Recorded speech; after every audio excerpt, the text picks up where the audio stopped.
So early on about the threat of intervening militarily was pretty counterproductive. When military officers decide to stage a coup, that means they've accounted for all the ramifications that may come to them.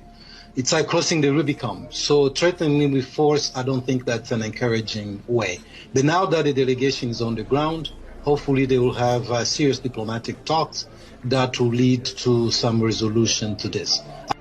It is very challenging to mount any type of military operation, especially if you're trying to get the military to release and then restore President Bazoum as the president of the country. So mounting an operation actually increases the risk even to the life of President Bazoum. And then in the end, this is in many ways an internal problem. There is a risk of making matters worse.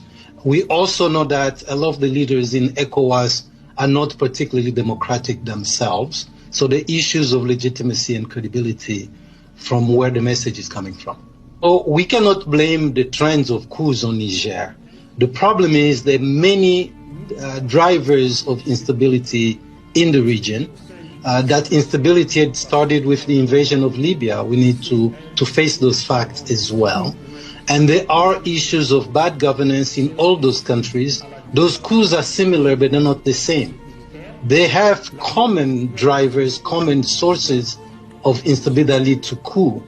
But in order for us to address them, for the international community, for the world, for the partners of Niger, of Mali, Burkina Faso, and so on, we need to face the reality that the West has invested heavily on the kinetic military side of foreign policy, and they've not invested as much on the democracy and good governance. Yeah. So for the populations in any one of those countries and beyond, whether you have democracy or whether you have a military government, it doesn't make much difference because services are not delivered.